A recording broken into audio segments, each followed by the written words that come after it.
Elle n'était qu'une simple domestique travaillant discrètement dans l'hôtel particulier d'un milliardaire jusqu'au jour où elle fut arrêtée sans aucune preuve.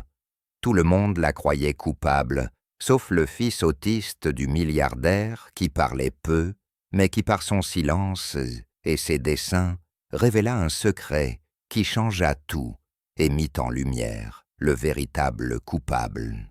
Avant de continuer cette histoire, n'oubliez pas de vous abonner à la chaîne, d'aimer la vidéo et de commenter ci-dessous d'où vous nous regardez. Le domaine de Montclair, situé aux abords de Paris, était vaste, luxueux et toujours silencieux. Les murs étaient épais, les fenêtres hautes et les pièces impeccablement tenues. Pourtant, au milieu de ce silence, une personne rendait la maison vivante, Angélique, la femme de ménage. Elle ne parlait jamais fort et ne faisait pas de bruit, mais sa douceur et sa bienveillance réchauffaient l'atmosphère. Elle parcourait les couloirs d'un pas léger, toujours prête à aider toujours, avec un sourire discret. Étienne, le fils de 7 ans de Charles de Montclair, était le seul à vraiment lui répondre. L'enfant ne parlait à personne d'autre, pas même à son père, trop absorbé par ses affaires et ses rendez-vous. Mais avec Angélique, il se sentait en sécurité et lui faisait confiance. Diagnostiqué autiste à l'âge de 2 ans, il avait du mal à créer des liens, mais Angélique ne l'obligeait jamais à parler. Elle observait avec attention ce qu'il aimait, la manière dont il voulait que les choses soient, et elle s'adaptait patiemment à son rythme. Chaque matin, elle préparait les jouets préférés d'Étienne, disposant soigneusement ses blocs colorés sur le sol, alignés par couleur, les rouges d'un côté, les bleus de l'autre, et ainsi de suite. Ensuite, elle s'asseyait près de lui, pas trop proche, et commençait à fredonner des chansons douces, simples et prévisibles. Étienne n'aimait pas les surprises. Parfois il fredonnait avec elle d'une petite voix, et Angélique souriait sans jamais l'interrompre. Elle savait que ses gestes répétés l'apaisaient, et ne lui demandait jamais de changer. Elle entretenait simplement ce cocon de calme, où il se sentait maître de son univers. Angélique n'était pas seulement une employée pour Étienne, elle était la seule à le voir tel qu'il était vraiment. Pendant qu'il partageait ces instants paisibles, Charles de Montclair passait la plupart de son temps, enfermé dans son bureau, absorbé par ses courriels et ses appels téléphoniques. Il disait aimer son fils, mais ses gestes prouvaient le contraire. Quand il lui adressait la parole, c'était bref, presque froid, comme une tâche à cocher. Il ignorait ce qu'aimait ou ce dont avait besoin Étienne. Pour lui offrir une belle maison et des jouets suffisaient. Mais l'enfant n'avait pas besoin de jouets supplémentaires. Il avait besoin d'être compris, et cette personne, c'était Angélique. Elle n'attendait jamais de reconnaissance et se contentait de donner à Étienne ce dont il avait besoin. Parfois, Charles observait la complicité entre eux, intrigué, mais il ne disait rien. Pour lui, elle n'était qu'une aide domestique. Pourtant, Angélique n'avait jamais ressenti un tel lien ailleurs. Avec Étienne, les mots n'étaient pas nécessaires. Sa simple présence suffisait. Elle avait appris à lire ses petits signes, un regard furtif, un mince sourire, un geste rapide de la main. Elle remarquait quand il était fatigué, dépassé ou apaisé. Il ne lui disait pas avec des mots, mais elle comprenait tout de même. Elle s'assurait aussi que l'environnement lui convienne, lumière tamisée, bruits évités, proximité discrète, mais rassurante. Peu à peu, Étienne l'avait laissé entrer dans son monde. Un monde que beaucoup jugeaient inaccessible. Et dans ce monde, Angélique avait trouvé un sens bien plus grand que le ménage ou le service. L'après-midi, ils avaient leur rituel. Elle l'emmenait dans le jardin à la française, derrière la maison, où poussaient des fleurs et où un banc se trouvait sous un vieux chêne. Étienne aimait observer les motifs des feuilles et sentir l'herbe sous ses doigts. Il touchait le sol, pressait des feuilles entre ses mains et suivait du regard les insectes avec sérieux. Angélique restait près de lui, veillant à sa sécurité, sans jamais le contraindre à jouer d'une façon précise. Parfois, elle lui lisait un album, illustré d'une voix douce, même s'il ne le regardait pas. D'autres fois, elle se contentait de rester assise dans silence, à le regarder explorer. Étienne semblait détendu dans ces instants. Ils n'avaient pas besoin de parler, être ensemble suffisait. Le jardin était devenu leur refuge loin des murs glacés du manoir et du monde affairé de Charles. Angélique savait que pour Charles de Montclair, elle n'était qu'une domestique, il la payait et attendait d'elle qu'elle fasse son travail, nettoyer les pièces, préparer les repas et veiller à ce que tout soit en ordre. Mais avec Étienne, c'était différent.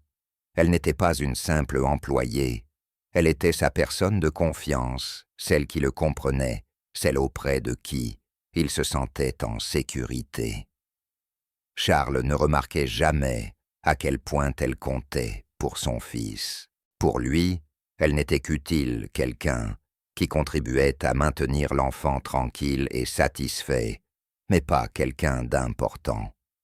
Pourtant, Angélique se moquait de l'opinion de Charles. Toute son attention allait à Étienne. Chaque jour, elle lui offrait le calme et l'ordre dont il avait besoin. L'enfant qui ne parlait pas aux autres souriait lorsqu'il la voyait. Il n'avait pas besoin de mots. Dans son silence, il montrait qu'Angélique était son réconfort. Elle ne faisait pas partie de la famille de Montclair, mais pour Étienne, elle représentait tout. Tandis que pour Charles, elle n'était qu'un outil, du moins pour l'instant. Charles de Montclair n'était pas seulement un homme riche, il était un homme de pouvoir. Tout le monde, dans le monde financier, savait qui il était. Il dirigeait l'un des plus grands réseaux d'investissement du pays et siégeait à des conseils d'administration influents qui pesaient sur les décisions nationales. On l'écoutait quand il parlait. Dans les événements publics, on lui laissait le passage. Les hommes d'affaires recherchaient son approbation. Les journaux comme Le Monde ou Les Échos louaient son leadership. Mais derrière ce succès, quelque chose sonnait faux. Son regard était froid, son sourire jamais sincère. Même ses partenaires les plus proches remarquaient sa manière de fixer les autres comme s'il calculait toujours 3 coups d'avance. Il riait rarement, et quand cela arrivait, le son paraissait forcé. À la maison, Charles se montrait bien différent. Ni calme ni aimable, il ne parlait pas tendrement à son fils, ne remerciait pas son personnel. Il exigeait que tout soit parfait, sans avoir à le demander 2 fois. Et en cas d'erreur, il pardonnait difficilement. Chacun savait qu'il fallait être prudent en sa présence. Angélique avait travaillé dans de nombreuses maisons, mais celle-ci n'était pas comme les autres. Les riches l'ignoraient souvent, c'était habituel. Mais Charles de Montclair n'était pas seulement distant, il était intense. Il la regardait rarement, mais lorsqu'il le faisait, c'était comme s'il l'évaluait, mesurant son utilité. Il parlait peu, mais la façon dont il marchait refermait une porte ou tenait son téléphone révélait une chose, le contrôle. Tout dans le manoir suivait une routine stricte. Le petit déjeuner devait toujours être servi à la même heure. Le salon devait être nettoyé avant midi. Rien ne devait être déplacé. Charles aimait l'ordre, mais plus encore, il aimait le contrôle. Il surveillait souvent les caméras de sécurité, posait des questions brèves et tranchantes. Et quand les choses ne se déroulèrent pas comme prévu, il n'était pas rare de l'entendre crier ou de voir une porte claquer violemment. Angélique ne parlait que si on l'interrogeait, mais elle observait tout. Un détail avait attiré son attention dès le début, la mallette noire. Elle n'était pas très grande, mais paraissait chère et importante. Charles la conservait dans un meuble fermé à clé de son bureau, et ce meuble restait toujours verrouillé. Angélique n'y touchait jamais. Elle se contentait de dépoussiérer, de vider la corbeille, de nettoyer comme à l'accoutumée. Mais chaque fois qu'elle entrait dans le bureau, elle voyait cette mallette posée au même endroit. Charles n'en parlait jamais. Personne d'autre n'était autorisé à pénétrer dans la pièce. La seule clé pendait à une chaîne accrochée à sa ceinture. Angélique ne voulait pas d'ennui et faisait son travail en silence. Pourtant, elle se demandait ce que pouvait contenir la mallette papier contrat ou autre chose. Il lui arrivait parfois de surprendre Charles assis tard le soir, à son bureau la mallette ouverte, lisant quelque chose à l'intérieur. Dès qu'elle entrait, il refermait brusquement et la fixait sans dire un mot. Elle hochait la tête et sortait sans poser de questions. Un matin, un événement inhabituel se produisit. Alors qu'Angélique passait dans le couloir près du bureau, elle entendit Charles crier au téléphone. Ce n'était pas seulement de la colère. Il semblait inquiet, comme si quelque chose de grave venait de se produire. Elle ne comprit pas tout, mais distingua quelques mots accords. Pas le temps, réparer, risque. Ce n'était pas le genre de conversation qu'elle lui connaissait. Sa voix était plus forte, plus rapide, empreinte de panique. Une émotion qu'il montrait rarement. Angélique s'arrêta un instant, puis s'éloigna rapidement, pour ne pas être surprise à écouter. Elle retourna à la cuisine, terminait son ménage, mais les échos de cet appel restèrent dans sa tête. Plus tard, lorsqu'elle revint nettoyer le bureau, elle remarqua que la pièce avait changé d'allure. Une tache de café marquait le bureau. Les papiers avaient été déplacés, et surtout la mallette noire avait disparu. Le meuble était ouvert. La mallette, toujours verrouillée jusque-là, n'était plus là. Angélique resta figée un instant devant l'espace vide. Elle vérifia encore, mais il était clair que la mallette n'était nulle part dans le bureau. Elle ne savait qu'en penser. Elle avait été là chaque jour depuis des mois, et à présent, après cet appel tendu, elle n'y était plus. Et maintenant, juste après cet appel tendu, la mallette avait disparu. Le cœur d'Angélique se mit à battre plus vite. Elle nettoya la pièce avec soin, mais ses pensées restaient accrochées à ce changement soudain. Pourquoi Charles avait-il emporté la mallette ou l'avait-il emmenée? Était-ce lié à la conversation téléphonique qu'elle avait surprise? Elle ne posa de questions à personne, sachant bien que ce n'était pas sa place d'interroger son maître. Pourtant, elle sentait qu'un basculement venait d'avoir lieu. Le bureau n'avait plus la même atmosphère. Ce n'était pas seulement un objet manquant, c'était l'air lui-même qui avait changé. Même la lumière traversant la fenêtre paraissait plus terne. Angélique termina rapidement son travail et quitta la pièce. En regagnant la cuisine, elle ressentit une étrange tension dans la maison, comme si quelque chose d'important venait de commencer. Le reste de la journée s'écoula lentement. Angélique poursuivit ses tâches, essayant de se concentrer, mais ses pensées revenaient toujours à la mallette et à l'appel de Charles. Celui-ci ne descendit pas déjeuner. Il ne fit pas sa promenade habituelle dans le jardin en fin d'après-midi. Personne ne savait où il était. Les autres employés parlaient à peine. Ils avaient appris que le silence était plus sûr dans cette demeure. Angélique ne dit rien non plus. Elle continua de travailler tranquillement, pliant le linge, préparant du thé, aidant Étienne à ranger ses jouets. Mais son esprit restait fixé sur le bureau. La mallette noire n'avait jamais quitté sa place auparavant, et ce jour-là, elle avait disparu. Quelque chose avait changé, et elle le sentait profondément. Elle ignorait ce que contenaient ces documents, mais elle savait qu'ils avaient de l'importance. Elle avait suffisamment d'expérience pour reconnaître les signes annonciateurs d'un événement grave. et à présent, dans le manoir de Montclair, il se passait indéniablement quelque chose. La mallette noire avait disparu, et plus rien ne paraissait normal. Les jours suivants, l'ambiance de la maison devint étrange. Angélique fut la première à le remarquer. La routine quotidienne semblait inchangée, mais l'air était différent. Les gens marchaient plus doucement, les domestiques ne lui parlaient plus comme avant. Lorsqu'elle entrait dans une pièce, les conversations s'interrompaient. Même Charles, qui l'ignorait d'ordinaire, l'évitait désormais complètement. Il ne la regardait pas, ne prononçait pas un mot, et modifiait même son trajet pour ne pas croiser le sien. Angélique ne comprenait pas pourquoi. Elle n'avait rien fait de mal. Elle accomplissait son travail comme toujours. Mais la sensation d'être observée ou jugée se renforçait d'heure en heure. Le silence pesait plus lourd que d'habitude. Chaque bruit, une porte qui s'ouvrait des pas dans un couloir, semblait amplifié. Extérieurement, elle gardait son calme, mais au fond, elle commençait à être nerveuse. Il se passait quelque chose sans qu'elle sache quoi, ni pourquoi. Étienne, lui aussi, changea de comportement. Lui, qui avait toujours été calme et appliqué, se mit à se refermer sur lui-même.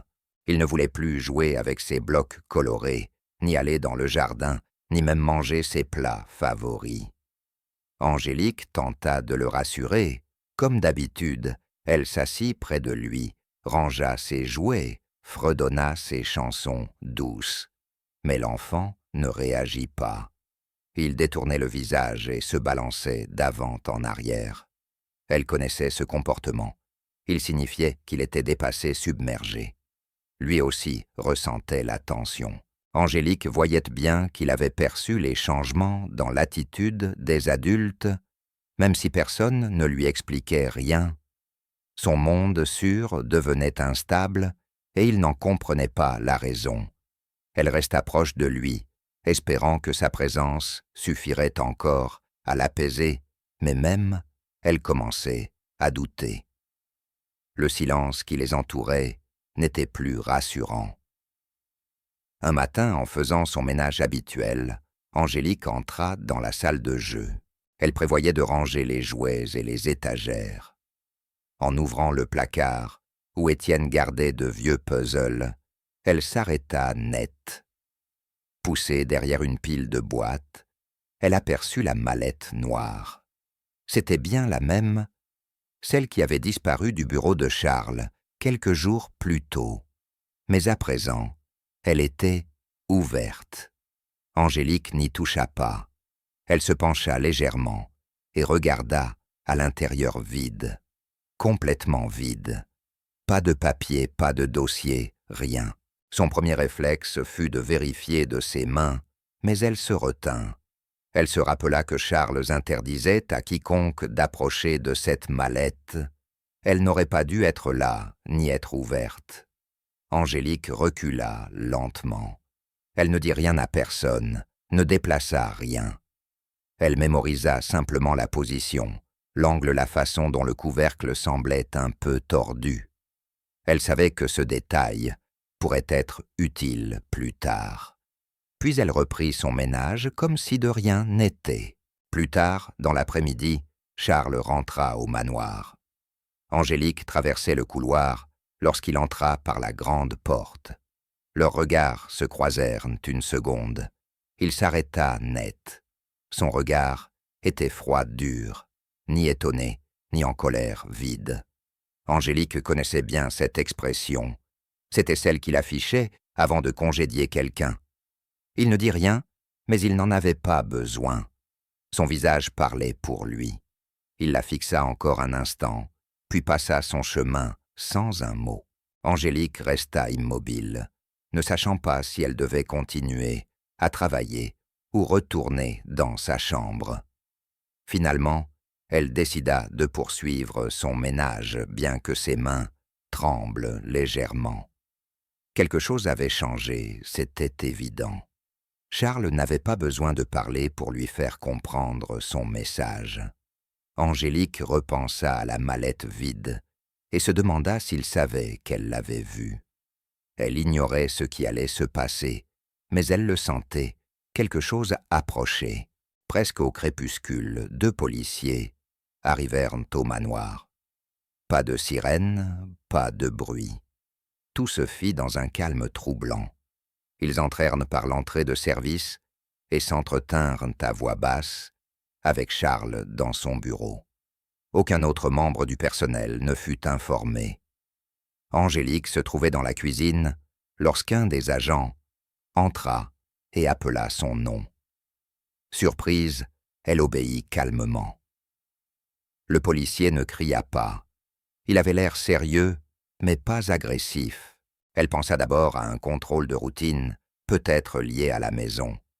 Puis un second agent s'approcha et dit clairement « Ne résistez pas ». Angélique ne comprit pas. « Résister à quoi » demanda-t-elle. Mais ils ne répondirent pas. Ils se contentèrent de la diriger vers le salon. Son cœur s'accéléra. Tout était trop calme, trop organisé.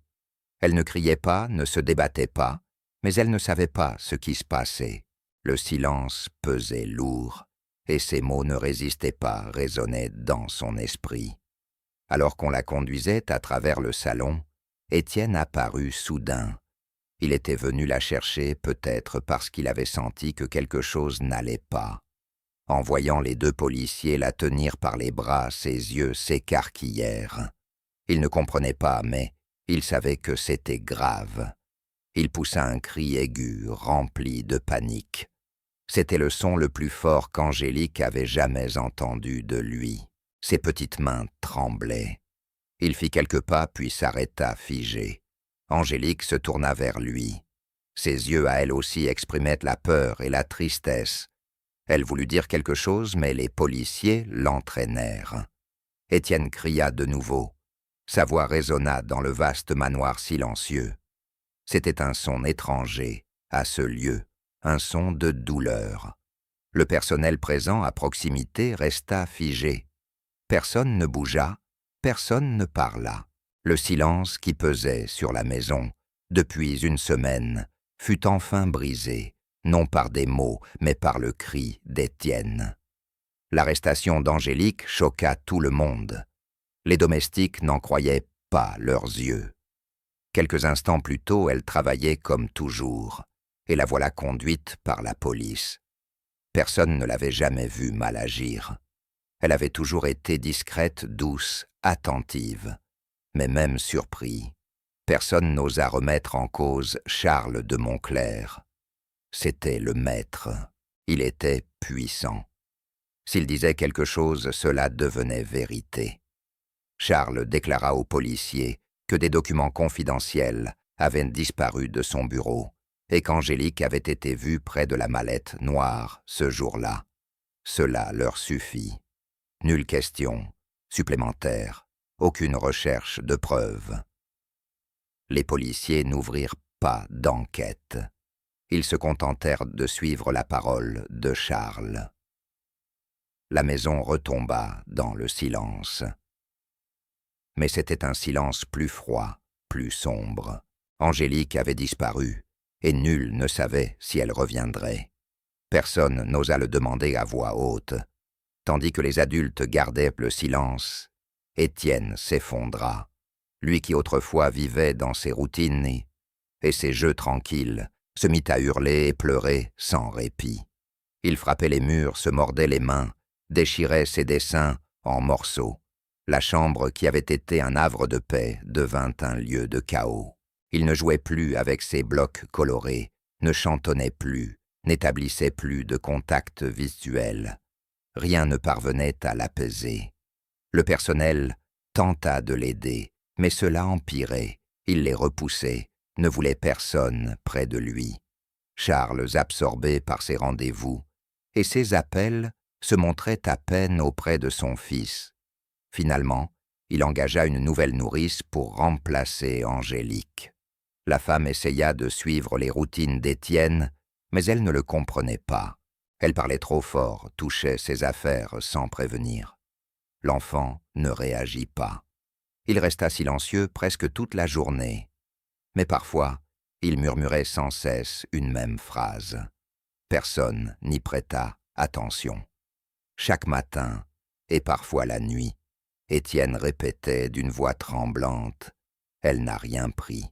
Elle nettoie. » Il le disait encore et encore tantôt, sous une table tantôt recroquevillée dans un coin, se balançant d'avant en arrière.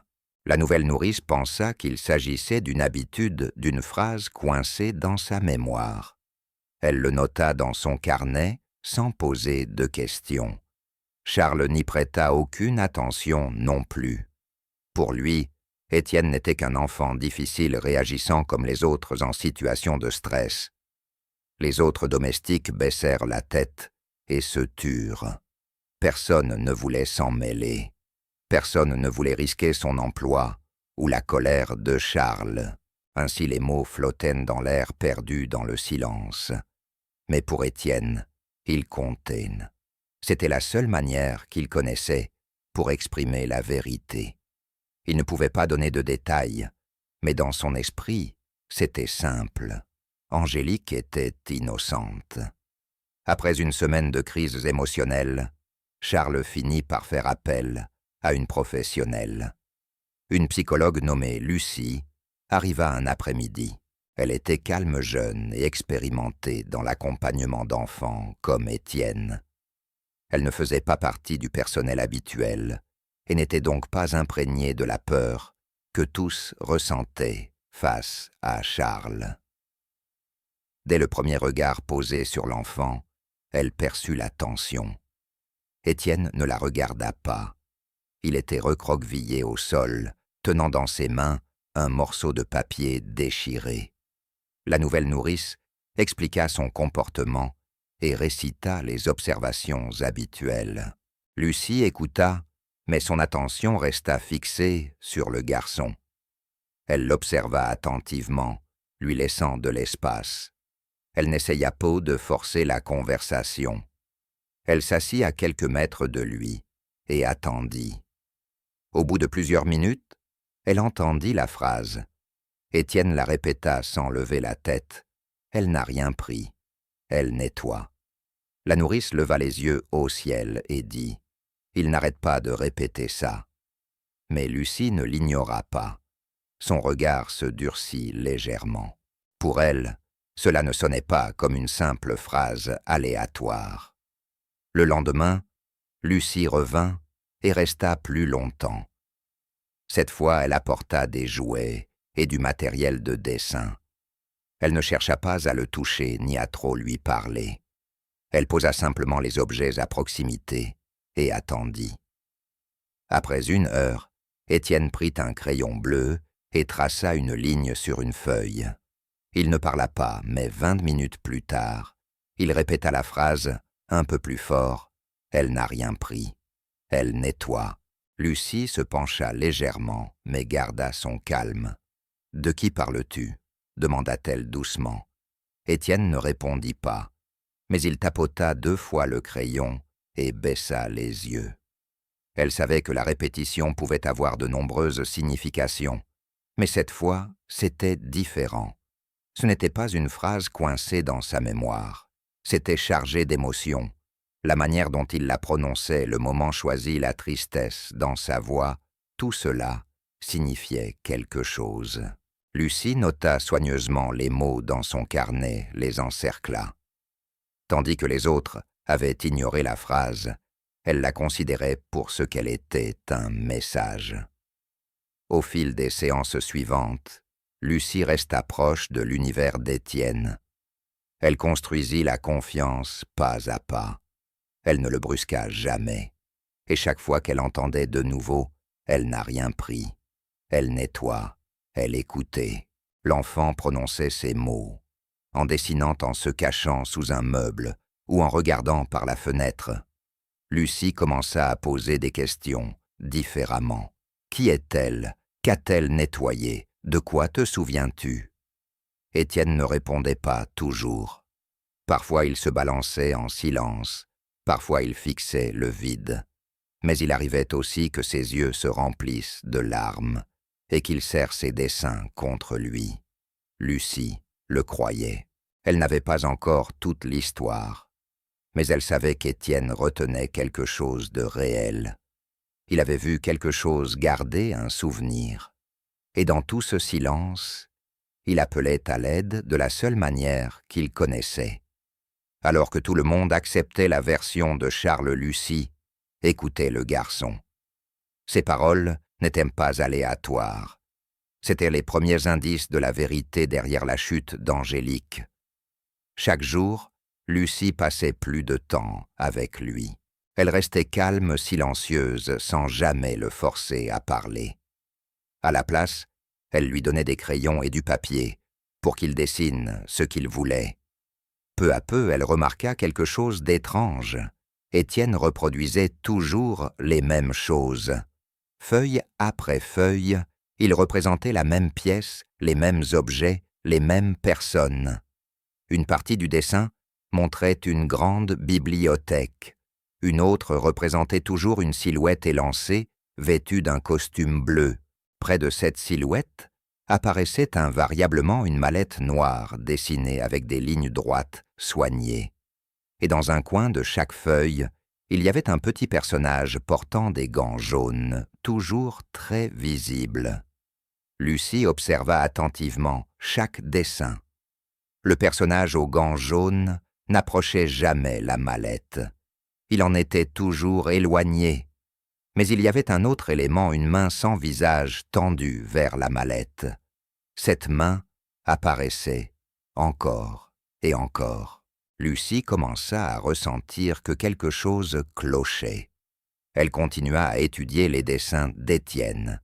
Elle ne le pressa pas de questions, se contentant de rester près de lui pendant qu'il travaillait. Elle faisait de petits commentaires doux, jolies lignes, où c'est encore la même pièce. Peu à peu, Étienne commença à soutenir son regard. Il parlait peu, mais son comportement évoluait. Il se mit à hocher la tête ou à pointer du doigt quand elle posait des questions simples. Un après-midi, Lucy demanda « Qui porte les gants jaunes ?»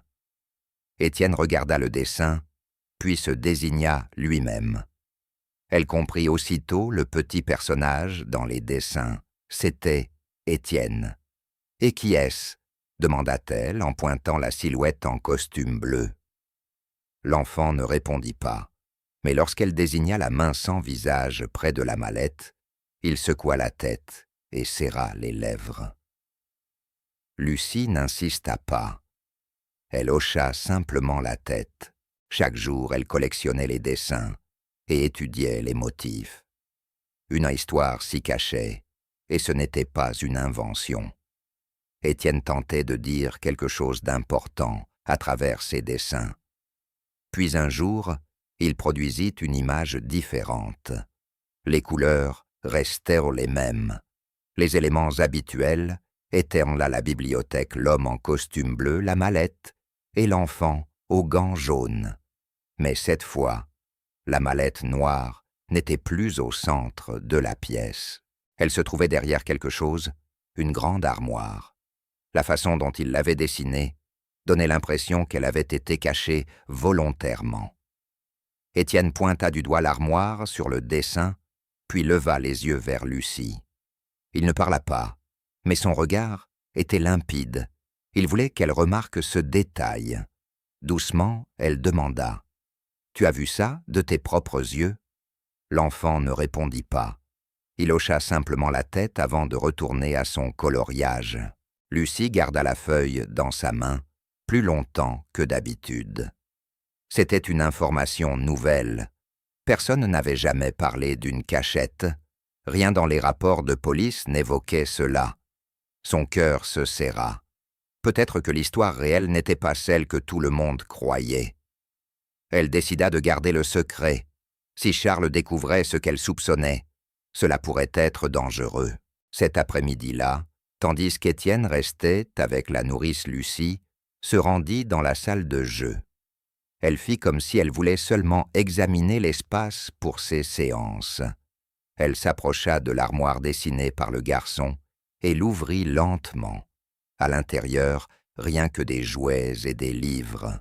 Mais par terre, Elle remarqua des marques près des pieds du meuble. L'armoire avait été déplacée récemment. Les traces étaient trop nettes, trop récentes. En observant le sol, elle vit 2 fines lignes dans la poussière. Quelque chose de lourd avait été traîné. Lucie ne toucha plus à rien. Elle recula, prit une profonde inspiration et quitta la pièce. Ce qu'avait dessiné Étienne était réel. La mallette avait été cachée, puis déplacée. Le lendemain, Lucie revint avec un plan. Elle fit comme si tout était normal, continua sa séance habituelle avec Étienne et prêta une oreille attentive à ses petits sons, tandis qu'il dessinait. Elle posa peu de questions, se contentant de prendre de nouvelles notes sur la salle de jeu. En sortant, elle s'arrêta encore une fois près de l'armoire. Cette fois, elle remarqua une fine éraflure sur le mur, comme si un objet tranchant l'avait frotté. Plus bas, une autre marque discrète sur la plinthe. Ces traces n'étaient pas anciennes, trop propres, trop récentes. Lucie sortit son téléphone et prit des photos en silence. Elle ignorait encore ce que contenait la mallette, mais une chose était désormais claire. Angélique ne l'avait jamais dissimulée. Dans les dessins d'Étienne, l'enfant aux gants jaunes lui-même restait toujours loin de la mallette. La main sans visage appartenait à quelqu'un d'autre. Lucie comprit qu'elle devait agir prudemment. Elle ne pouvait pas affronter Charles de front, pas encore. En quittant la pièce, elle croisa justement son employeur dans le couloir. Il téléphonait avec un air grave. Quand il la vit, il interrompit brièvement sa conversation pour lui adresser un signe de tête rapide avant de reprendre. Lucie continua son chemin, comme si de rien n'était, mais son esprit bouillonnait. Elle croyait Étienne plus que jamais. L'enfant avait été témoin de quelque chose, et ses dessins en étaient la mémoire. Angélique n'avait rien pris. Quelqu'un d'autre avait manipulé la mallette. Elle ne savait pas encore à qui appartenait la main sans visage. Mais elle était sûre que ce n'était ni Étienne ni Angélique. Le vrai responsable se cachait toujours. La vérité demeurait enfouie sous des couches de silence, de peur et de contrôle. Pourtant, la première pièce du puzzle venait d'apparaître grâce à un enfant qui ne parlait presque pas, mais qui savait dessiner. Lucie comprit qu'elle avait besoin d'aide. Les dessins, les indices relevés au sol, les mots d'Étienne ne suffisaient pas. Il fallait quelque chose de plus solide, de légal. Elle contacta alors un ami de la famille David, avocat, chevronné dans les affaires délicates, et surtout une personne de confiance. Ils se retrouvèrent dans un café discret, en périphérie de Paris. Lucie apporta des copies des dessins d'Étienne, les photos des marques près de l'armoire et ses notes de séance.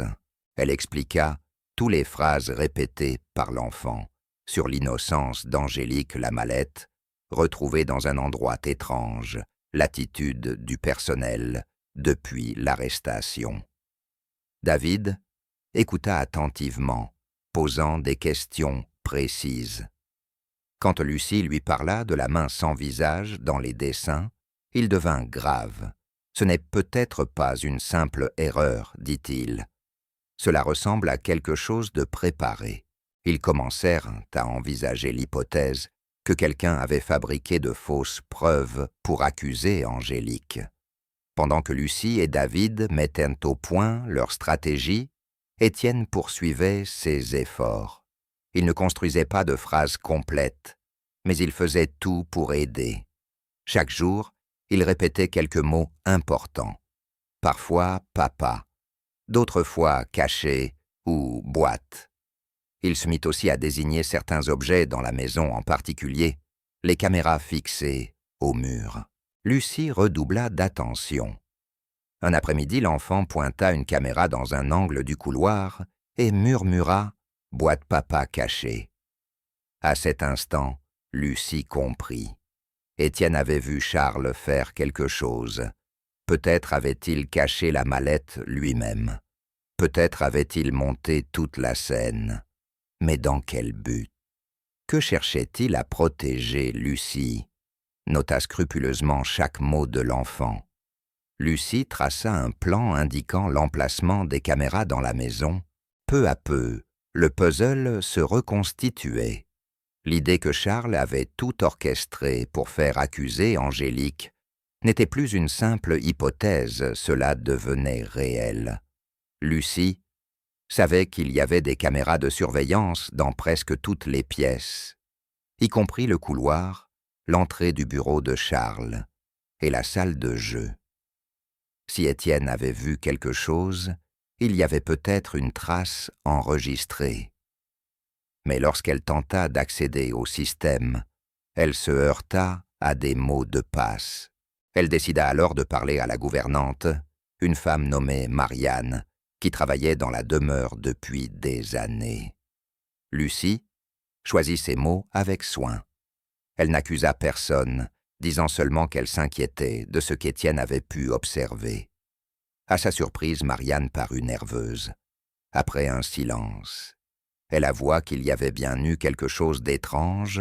Toutes les vidéos du jour de l'arrestation d'Angélique avaient été effacées. « Ce n'est pas moi, dit-elle, mais j'ai vu Charles utiliser le système cette nuit-là. » Le lendemain matin, tous les fichiers avaient disparu. Le cœur de Lucie s'emballa. C'était grave. Charles avait effacé les preuves. Pourtant, un espoir subsistait. Une petite caméra défectueuse. Marianne expliqua qu'une caméra murale dans le couloir arrière était en maintenance et n'était pas reliée au système principal. Elle stockait ces images séparément et avait été oubliée lors du nettoyage. Lucie demanda si l'on pouvait récupérer ces données. Marianne acquiesça et alla chercher un petit boîtier dans le placard technique. Le dispositif contenait des enregistrements limités, mais il gardait la mémoire de cette semaine-là. Elles branchèrent le boîtier sur un ordinateur portable. La vidéo était instable, l'angle mauvais ne montrant que le sol du couloir et le bas des silhouettes passant devant. Mais soudain, un détail crucial apparut. La forme d'une mallette noire, un homme pressé, un pan de veste de costume, puis très distinctement les chaussures et la main de Charles tenant l'objet. La vidéo le montrait portant la mallette bien avant qu'Angélique ne soit accusée de quoi que ce soit. Lucie envoya immédiatement l'enregistrement à David. Pour la première fois, ils avaient une preuve solide. Charles avait menti. Tout changeait. David visionna la séquence à plusieurs reprises. Il ralentit la lecture, agrandit l'image où l'on distinguait clairement la mallette et prit des captures. Il vérifia la date et l'heure, tout correspondait aux notes de Lucie. Charles tenait la mallette avant la soi-disant découverte qui avait mené à l'arrestation. Cela signifiait que toute l'affaire reposait sur un mensonge.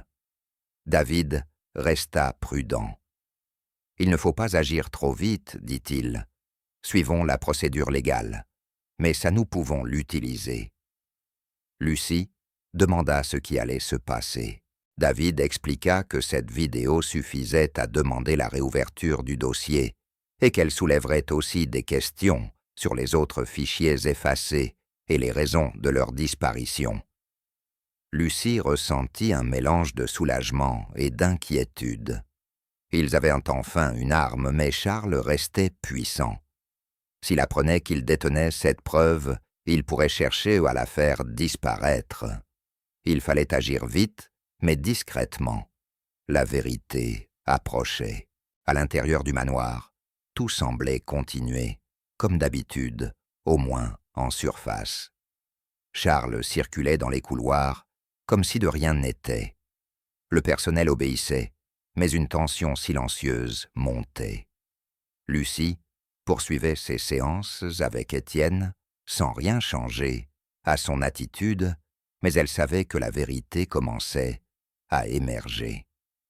Chaque dessin, chaque mot de l'enfant menait à ce moment. La petite caméra oubliée, ignorée de tous, avait enregistré une partie de l'histoire réelle. Charles avait porté la mallette, effacé les autres images et accusé Angélique. À présent, le silence se fissurait. David préparait une requête officielle pour rouvrir le dossier. Marianne accepta de témoigner si nécessaire. Lucie ne célébra pas encore, mais elle reprenait espoir. Angélique avait été injustement traitée, mais peut-être la justice pouvait-elle encore réparer les choses. Étienne n'avait pas parlé avec de longues phrases, mais avec ses gestes, ses dessins et ses quelques mots. Et au final, c'était sa voix qui commençait à révéler la vérité. Un matin calme, l'enfant donna un nouvel indice. Assis près de la fenêtre pendant une séance avec Lucie, il resta d'abord silencieux. Elle posa les crayons et le papier comme toujours. Étienne regarda le jardin, puis sans un mot, prit un crayon rouge et commença à dessiner. Il représenta le jardin, la fontaine et plusieurs zones de terre. Ce qui frappait, c'étaient les croix rouges qu'il ajouta, plusieurs dessinées soigneusement près de la fontaine. Lucie se pencha et demanda doucement « Qu'est-ce que c'est ?» Étienne pointa le jardin derrière la vitre, toucha son dessin et montra encore. Puis il tapota 2 fois sa main sur la feuille et fixa Lucie. Ce n'était pas un hasard. Il voulait dire quelque chose. L'après-midi même, elle montra le dessin à David. Tous deux tombèrent d'accord. Étienne avait vu quelque chose être enterré dans le jardin. Ce n'était pas un simple dessin, c'était une carte. Lucie et David savaient qu'ils ne pouvaient pas aller creuser sans autorisation. Il leur fallait un mandat légal pour fouiller la propriété.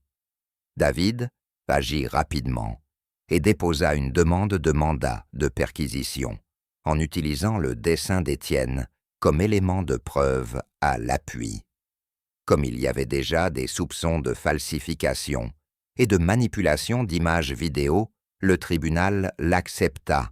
Le lendemain matin, des officiers de police se présentèrent au manoir avec les documents officiels. Charles n'était pas à la maison lorsqu'ils arrivèrent.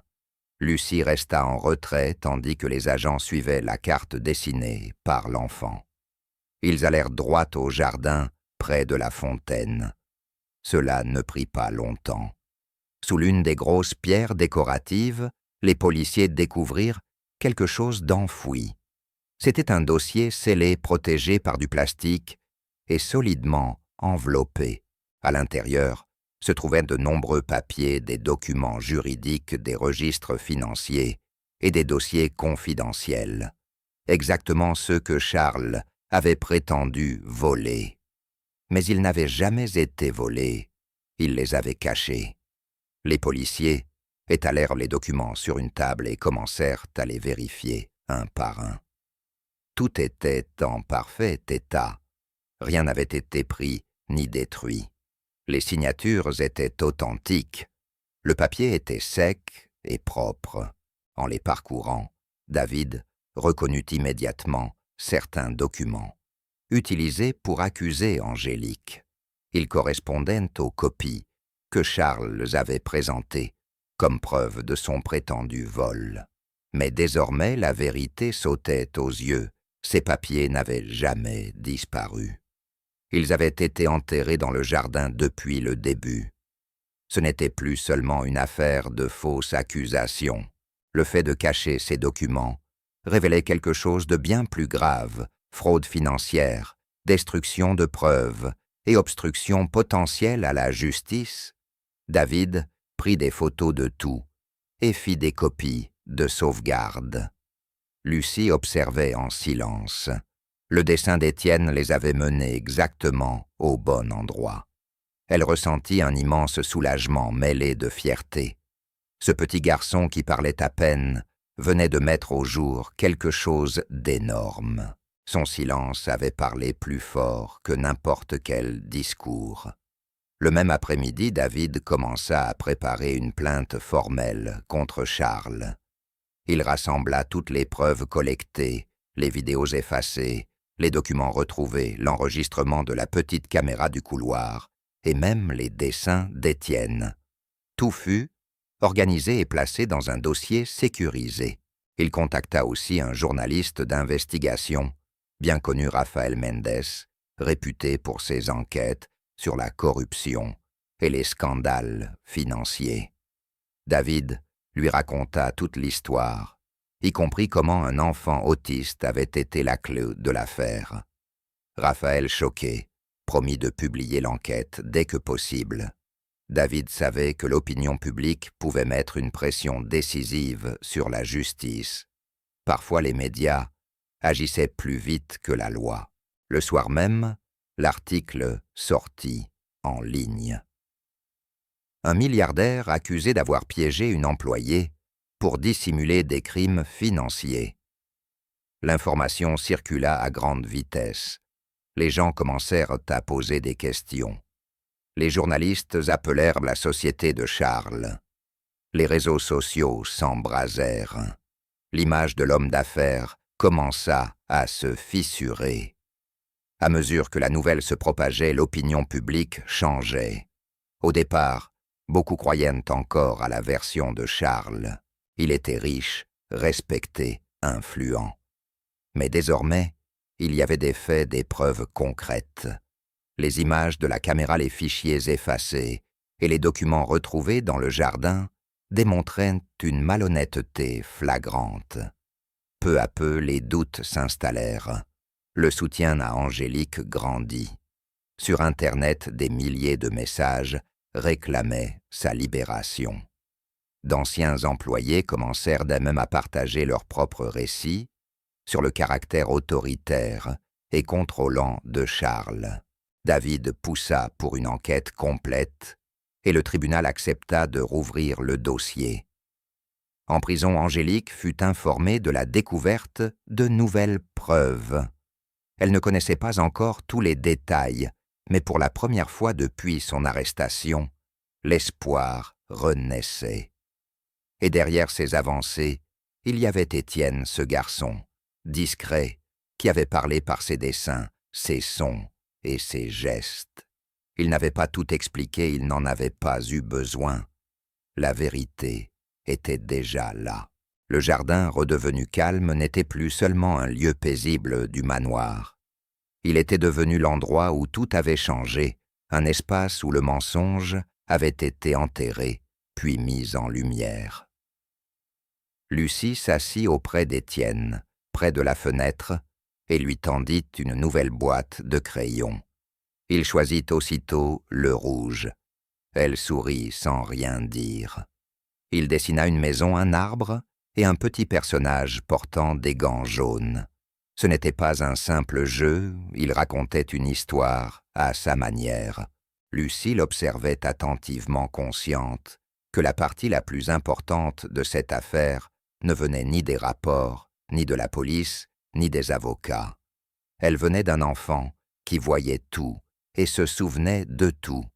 Grâce à lui, les gens avaient enfin commencé à écouter. Grâce à lui, le nom d'Angélique serait lavé. Lucie regarda dehors, vers le jardin, et ressentit quelque chose de nouveau. La justice commençait enfin à naître. Et tout avait démarré le jour où Étienne avait pointé le sol et dessiné des croix rouges. La réaction médiatique fut trop forte pour être ignorée. Après la publication de l'histoire sur la fausse accusation, les grands médias nationaux s'en emparèrent. Les chaînes de télévision, les journaux et les sites d'actualité relayèrent l'affaire. Tout le pays en parlait. La pression sur la justice devint immense. Les juges et procureurs commencèrent à recevoir des questions insistantes des journalistes et du public. Pourquoi Angélique avait-elle été arrêtée sans véritable enquête? Pourquoi les preuves avaient-elles été ignorées Et comment un homme comme Charles de Montclair pouvait-il disposer d'un pouvoir aussi incontrôlé? Face à la tension croissante, le tribunal annonça une réévaluation formelle de l'ensemble du dossier. Une nouvelle équipe d'enquêteurs fut nommée. Lucie et David furent invités à remettre tous les éléments qu'ils avaient rassemblés. Les documents dissimulés, les enregistrements effacés et la vidéo de la petite caméra du couloir furent officiellement acceptés comme pièces à conviction. Pour la première fois, la justice examinait l'affaire sous tous ses angles. Charles n'était plus intouchable. En public, il tenta de rester calme. Il donna de brèves interviews affirmant que la situation était mal comprise et qu'il n'avait rien à cacher. Il adopta sa voix posée et son apparence professionnelle habituelle. Il essaya même de rejeter la faute sur d'autres en laissant entendre que ses employés avaient commis des erreurs. Mais les médias n'étaient plus dupes. Les preuves étaient trop précises et l'opinion publique avait déjà changé. Dans l'ombre, Charles paniquait. Il passait des coups de fil tard dans la nuit, rencontrait ses avocats, tentait de contacter d'anciens alliés. Mais cette fois, beaucoup ne répondaient plus. Certains de ses partenaires d'affaires prenaient déjà leur distance, ne voulant plus être associés à lui. Charles avait toujours contrôlé le récit, toujours gardé 10 longueurs d'avance. Désormais, il réagissait au lieu de diriger. Ses stratégies habituelles échouaient. La pression devenait réelle et les fissures de son image parfaite apparaissaient. Pour la première fois, Charles de Montclair n'était plus maître de la situation. Pendant ce temps, le tribunal demanda un témoignage informel d'Étienne. En raison de sa condition, la procédure devait être menée avec soin. Lucie, accompagnée d'un psychologue pour enfants, resta auprès de lui durant la session. Ils se réunirent dans une pièce tranquille et privée. Pas de salle d'audience, pas de costume, pas de pression. Juste une table des crayons et un cadre rassurant. Le but était simple, laisser Étienne s'exprimer comme il le pouvait. Comme toujours, il ne parla pas beaucoup. À la place, il dessina. Sur une feuille, il représenta soigneusement un homme en costume bleu tendant des papiers à un autre vêtu de sombre. Entre eux, un sac rempli d'argent. Étienne pointa du doigt l'homme en bleu et murmura « Papa ». Ce moment changea tout. Lucie resta calme, mais prit en photo le dessin et l'envoya à David. Ce n'était plus une simple esquisse d'enfant, mais une mémoire visuelle, une scène claire, suggérant un échange illégal. David prit le dessin et commença à vérifier les chronologies. Si cet événement avait eu lieu, il devait exister un moyen de le confirmer. Il consulta les relevés GPS des véhicules et téléphones de l'entreprise et croisa les données avec la date décrite par Étienne. Le résultat fut net et choquant ce jour-là. Le téléphone de Charles avait été localisé plusieurs fois dans un hôtel du centre-ville. Or, rien à son agenda n'indiquait un rendez-vous. Pas d'email, pas d'appel, pas de traces officielles. Mais le GPS ne mentait pas. Charles avait passé près d'1 heure dans une suite privée, sans motif professionnel. David appela l'hôtel et, grâce aux canaux légaux, confirma que Charles avait bien loué la chambre cet après-midi-là. L'identité de l'autre homme restait inconnue, mais désormais une preuve physique correspondait au dessin d'Étienne. Ce n'était plus seulement un souvenir d'enfant, c'était réel, et cela montrait que Charles dissimulait plus qu'on ne l'imaginait. À mesure que l'enquête progressait, l'histoire prit une ampleur nationale. Les présentateurs de journaux télévisés évoquaient Étienne le garçon silencieux qui avait révélé la vérité. Ses dessins furent montrés à l'écran et la presse expliqua comment un enfant autiste avait mis au jour les mensonges d'un milliardaire. Le public exigeait des réponses. Avec toutes ces nouvelles preuves, Le tribunal approuva la libération d'Angélique. Elle ne rentra pas en secret. Une petite cérémonie publique fut organisée où un juge présenta des excuses officielles. Ce n'était pas Charles. Il resta muet, mais le magistrat qui avait validé l'arrestation initiale. Il reconnut que la décision avait été précipitée et que des informations importantes avaient été négligées. Angélique se tint debout, silencieuse, encore bouleversée par tout ce qui s'était passé. Elle parla peu, mais son visage exprimait un profond soulagement. Après tant d'épreuves, elle était enfin libre, et la vérité commençait à se voir. Charles lui avait perdu plus que du pouvoir, il avait perdu la confiance du public. De retour au manoir, il s'assit seul dans son bureau. Les murs étaient les mêmes, les tableaux à leur place, les meubles intacts. Mais rien ne ressemblait plus à avant. Le silence n'était pas paisible. Il était lourd. Charles fixait l'espace vide où reposait autrefois la mallette noire. Dans la vitre, son reflet paraissait fatigué, vieilli. Pendant des années, il avait tout contrôlé, les affaires, le personnel, son image. Mais désormais, l'histoire avait échappé à son contrôle. Charles ne pouvait plus stopper l'enquête. Il ne pouvait pas effacer les dessins d'Étienne. Il ne pouvait plus cacher les vidéos ni les documents. La vérité était sortie, morceau par morceau, et chacun avait rétréci son monde. Sa réputation était détruite, son influence s'effritait. Pour la première fois depuis des années, Charles de Montclerc ressentit quelque chose d'inconnu, la peur. Le masque qu'il portait si bien, celui de l'homme, calme, prospère et fort, s'était fissuré, et le monde entier voyait enfin ce qu'il cachait. Il n'était plus l'homme qu'il prétendait être. Angélique sortit du bâtiment, où elle avait été retenue des mois durant. Elle ne dit rien, tandis que les flashs crépitaient et que les journalistes criaient son nom. Elle paraissait calme, mais ses yeux révélaient tout ce qu'elle avait traversé. Près de la sortie, Lucie l'attendait, en tenant Étienne par la main.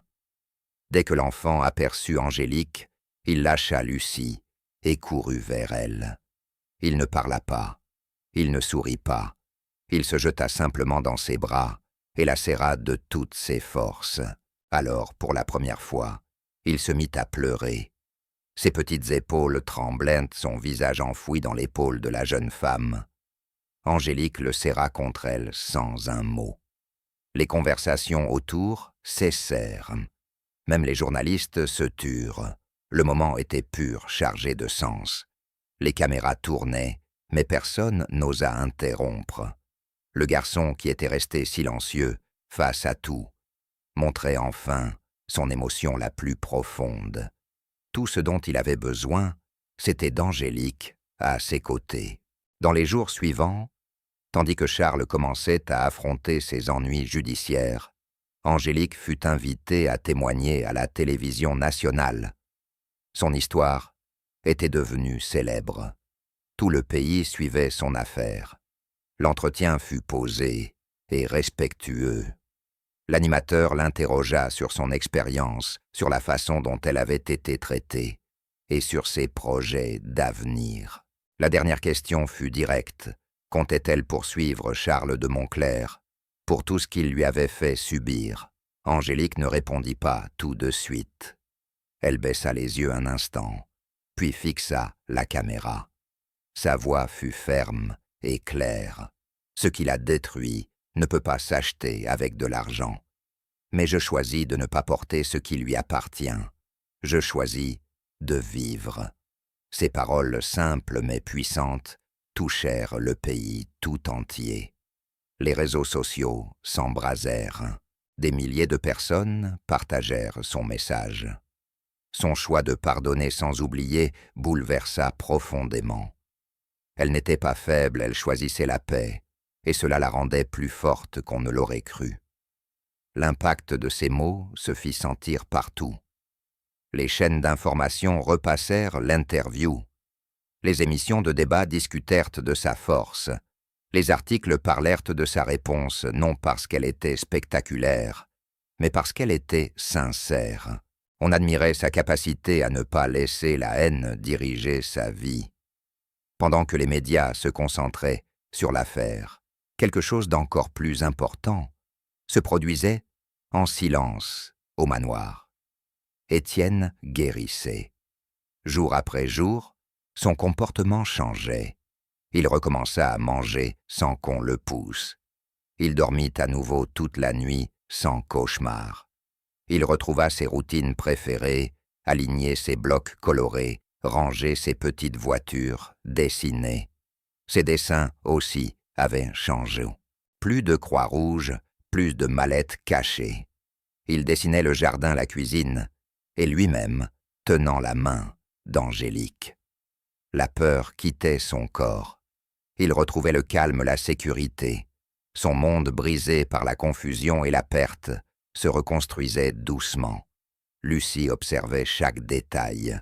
Le regard qu'il posait autour de la pièce, sa façon de réagir à la musique, ses doigts plus souples. Elle comprit que ce n'était pas seulement une guérison, mais une transformation par le lien. Elle rédigea un article sur son expérience avec Étienne, insistant sur l'importance de l'écoute active chez les enfants autistes. Elle expliqua comment l'enfant, même sans phrase complète, avait communiqué exactement ce dont il avait besoin. Elle décrivit comment la confiance, la patience et l'observation avaient mené à la vérité.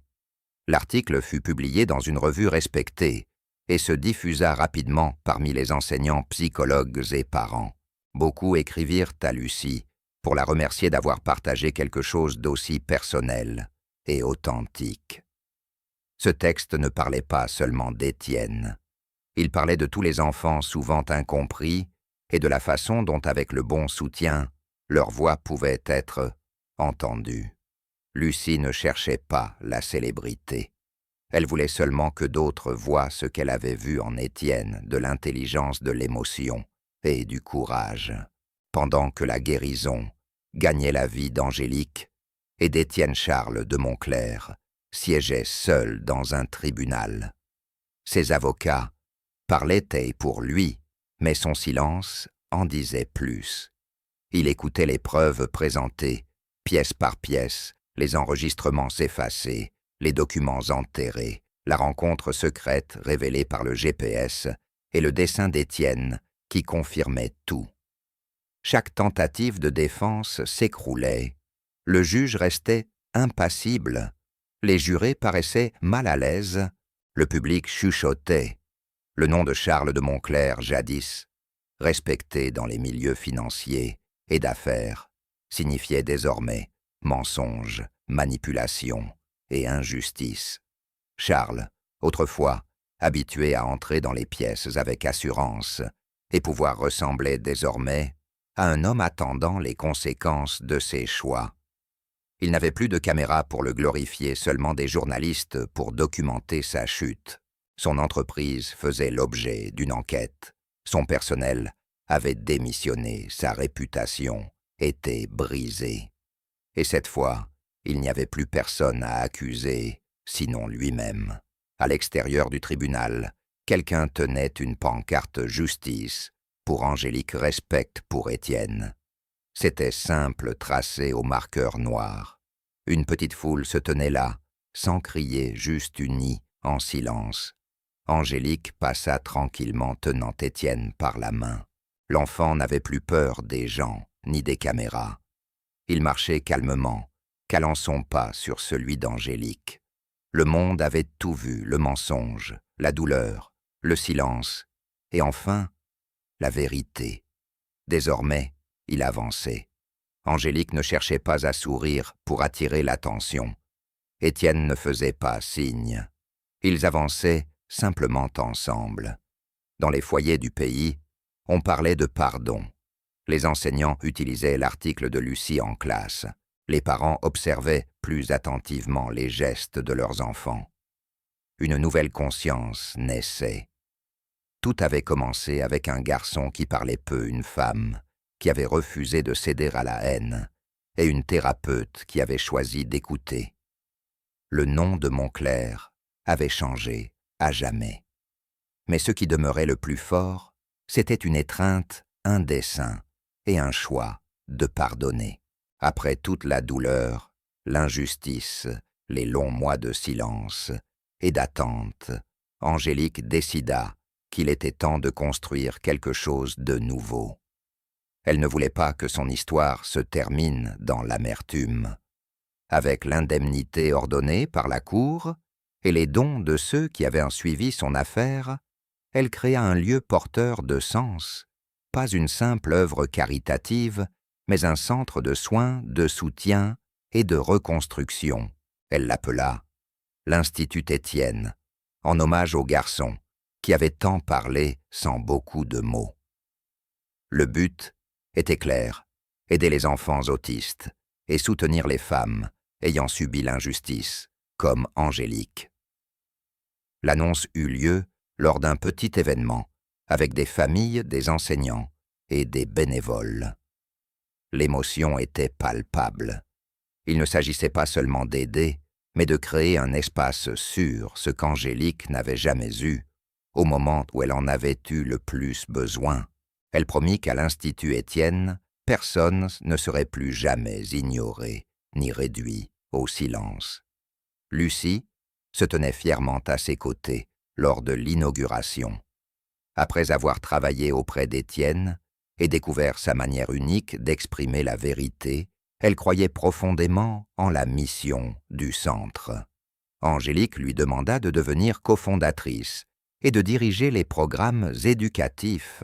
Lucie accepta aussitôt et commença à concevoir une structure d'apprentissage qui n'obligeait pas les enfants à entrer dans un moule, mais qui s'adaptait à leur mode de pensée et de communication. Elle collabora avec des thérapeutes, des éducateurs et des familles pour bâtir quelque chose de différent, un lieu où les enfants neurodivergents pouvaient enfin se sentir vus et compris. L'une des zones essentielles du centre fut la salle d'écoute, un espace calme où les enfants autistes pouvaient s'exprimer par le dessin, les sons, les objets ou le mouvement. Aucune obligation de parler, seulement des moyens sûrs de communiquer. Lucie savait que cette salle seule pouvait éviter des incompréhensions comme celle qui avait presque détruit la vie d'Étienne.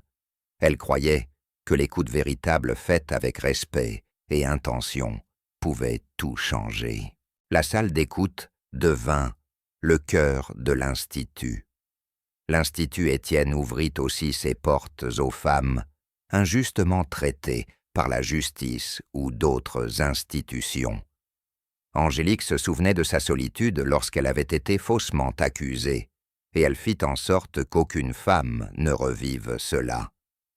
Un programme spécial fut créé pour offrir une aide juridique gratuite, un suivi psychologique et une formation professionnelle. Des bénévoles enseignaient des compétences variées de l'informatique aux tâches administratives. Certaines femmes venaient après avoir perdu un emploi injustement, d'autres après avoir subi des abus ou de fausses accusations, comme Angélique. Peu à peu, avec patience, elle retrouvait confiance.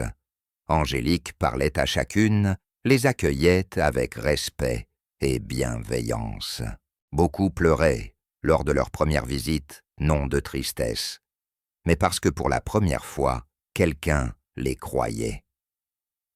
L'Institut Étienne n'était pas seulement un lieu d'apprentissage, il devint un espace de guérison émotionnelle où la douleur était reconnue, mais ne dictait plus l'avenir. Il offrait une seconde chance. Étienne, désormais un peu plus grand et plus verbal, devint un symbole discret de la réussite du centre. Il participait à certaines activités de groupe, surtout celles autour du dessin et des jeux sensoriels. Il parlait encore peu, mais ses mots étaient plus clairs. Il posait des questions, rejoignait les autres enfants lors des ateliers artistiques et leur montrait comment utiliser formes et couleurs pour raconter des histoires. Tous l'admiraient, mais personne ne le traitait comme un héros. Angélique y veillait. Étienne n'était pas responsable de sauver le monde.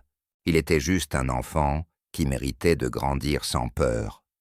Pourtant, les autres le respectaient. Certains allaient même jusqu'à imiter son style de dessin. Un jour, lors d'une séance de peinture, Étienne réalisa quelque chose de spécial. Il peignit une image de lui-même et d'Angélique main dans la main sous un grand arbre. Le tableau était paisible, simple et chargé de sens. Plus tard, cette peinture fut reproduite sur la grande enseigne à l'entrée de l'Institut Étienne. Elle devint le symbole officiel de tout ce qu'il représentait. Pendant ce temps, Charles de Montclerc avait disparu des gros titres. Le procès s'était achevé. Il fut reconnu coupable de fraude d'entrave à la justice et de fausses accusations. Il fut condamné à la prison et démis de toutes ses fonctions dirigeantes dans ses anciennes entreprises. Ses biens furent gelés et le nom Montclerc resta associé à la corruption et à l'abus de pouvoir. Charles ne parla plus jamais, en public, après le verdict. Aucune déclaration, aucune interview. Il s'effaça de la vie publique. Étienne ne le mentionna plus. Angélique non plus. Ils n'en avaient plus besoin. L'histoire avait tourné la page, et leur vie se construisait désormais autour de la guérison, pas de la vengeance. Chaque recoin de l'Institut Étienne rappelait aux visiteurs que la cruauté d'un homme n'avait pas triomphé. Ce qui avait gagné, c'était la vérité. Non pas criée avec colère, mais révélée doucement par de petits gestes. Charles avait tenté de tout contrôler. Au final, son silence devint définitif, tandis que celui d'Étienne avait déclenché un mouvement qui aiderait des milliers de vies. Des années plus tard, les visiteurs entrant à l'Institut s'arrêtaient souvent devant la grande peinture du hall d'accueil. On y voyait un garçon et une femme sous un arbre main dans la main, peintes avec des couleurs vives et simples. Certains connaissaient toute l'histoire, d'autres ne voyaient qu'une belle image. Mais tous ressentaient quelque chose de vrai. Ils découvraient qu'un enfant avait autrefois révélé la vérité sur un homme puissant, non pas avec de longs discours ou des gestes spectaculaires, mais avec des dessins et quelques mots soigneusement choisis. Lucie aimait rappeler aux nouveaux membres du personnel « Ici nous écoutons profondément, parce qu'un enfant silencieux a tout changé. » Angélique, travaillant désormais dans l'ombre, observait souvent les enfants depuis le couloir, un sourire discret aux lèvres. Elle savait qu'ils construisaient quelque chose qui durerait. Et au fond, le message était clair, la vérité n'a pas toujours besoin de voix fortes. Parfois elle vit dans les petites mains d'un enfant, dans le silence d'une salle d'écoute et dans le simple choix de croire.